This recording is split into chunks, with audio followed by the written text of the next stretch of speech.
Sejarah adat perpatih di Negeri Sembilan. Dari zaman Sakai ke negeri beradat, adat perpatih di Negeri Sembilan bukan sekadar sistem sosial atau warisan Minangkabau. Ia adalah hasil pertembungan dan asimilasi unik antara masyarakat perantau dan komuniti awal orang asli yang telah berakar sejak abad ke-15. Sejarah ini bermula dari era yang disebut sebagai zaman Sakai, di mana pemimpin tempatan seperti Batin Sri Alam dan Batin Canggei Besi membentuk struktur awal masyarakat sebelum kedatangan orang Minangkabau. Zaman Sakai 1450 hingga 1600 Masehi, asal-usul pemerintahan tempatan. Menurut kajian R.J. Wilkinson, tempo antara tahun 1450 hingga tahun 1600 Masehi disebut sebagai zaman Sakai, apabila 4 wilayah awal Klang, Sungai Ujong, Jelebu dan Johor berada di bawah pengaruh Kesultanan Melaka dan Johor. Tun Perak disebut sebagai penghulu Kelang dalam sejarah Melayu, sekitar tahun 1450. Tun Tukal pula di Sungai Ujong. Identiti penghulu Jelebu dan Johor pada zaman ini belum jelas, tetapi tokoh-tokoh Sakai menjadi pelakar awal struktur pemerintahan. Tokoh Sakai penting, Batin Sri Alam, Sungai Ujong. Tokoh yang memimpin ke Jelebu, menemui dulang makanan lalu menamakan tempat itu Kuala Dulang. Dikatakan beliau memeluk Islam. Batin Canggei Besi, Jelebu Johor.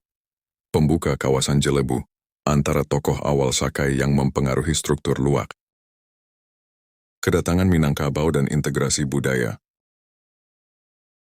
Menjelang abad ke-16, rombongan Minangkabau mula mendarat di pesisir selatan semenanjung Tanah Melayu, khususnya di Sungai Ujong. Mereka membawa sistem adat perpatih yang berasaskan matrilineal, yaitu warisan keturunan melalui ibu. Kesan integrasi, perkawinan antara lelaki Minangkabau dan wanita orang asli, temuan Jakun Semang Semelai, melahirkan suku campuran, Biduanda. Suku ini menjadi asas kepada sistem suku dan adat Negeri Sembilan. Integrasi ini berlaku secara aman dan semula jadi, di mana struktur adat lama diserap dan disusun dalam sistem baru. Zaman pembentukan Negeri Sembilan 1640 hingga 1760. Berlaku satu proses penyatuan politik antara luak-luak di pedalaman. Dalam tempo ini, Sultan Johor mula mengiktiraf pemimpin luak dengan cap mohor dan gelaran rasmi. Pemimpin tempatan seperti Datuk Moyang Saleh diangkat menjadi Sultan Jelebu pada tahun 1760. Gabungan wilayah seperti Jelebu, Johor, Rembau, Sungai Ujong, Naning, Kelang membentuk konfederasi yang dikenali sebagai Negeri Sembilan. Ini adalah permulaan kepada negeri beridentiti tersendiri, lengkap dengan sistem undang Yam Tuan dan adat perpatih sebagai tunjang pemerintahan. Struktur adat perpatih, matrilineal, suku dan perut. Adat perpatih menampilkan sistem sosial politik yang unik berbanding negeri-negeri lain di Malaysia. Ciri-ciri utama, warisan melalui ibu matrilineal. Anak ikut suku ibu, perempuan mewarisi pusaka, lelaki menjaga. Sistem suku dan perut, 12 suku utama termasuk Biduanda, Batu Hampar, Tanah Datar, Seri Lemak, dan lain-lain. Suku Biduanda diberi keistimewaan sebagai suku pembuka dan memainkan peranan besar dalam pelantikan undang. Hierarki pemerintahan tradisional, undang buah pak perut rumpun disusun dalam bentuk demokrasi berperingkat. Adat perpatih di Negeri Sembilan adalah hasil pertemuan luar biasa antara dua dunia. Dunia asal masyarakat Sakai orang asli dan dunia pendatang Minangkabau.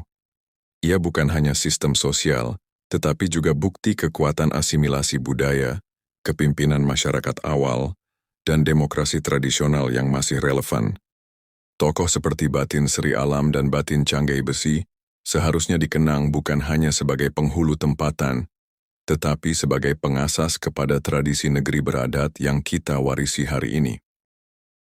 Sumber rujukan utama: Rosiswandi bin Mohad, Saleh, Sejarah Pengamalan Adat Perpatih di Negeri Sembilan, Museum Adat Jelebu. R.J. Wilkinson, Papers on Malay Subjects, Malay Law, 1908. Sejarah Melayu, Sulalatus Salatin, Teks Klasik Sejarah Kerajaan Melayu. Buyong Adil, Sejarah Negeri Sembilan, Dewan Bahasa dan Pustaka. Kajian lisan masyarakat Jelebu dan dokumentasi tempatan berkenaan tokoh batin awal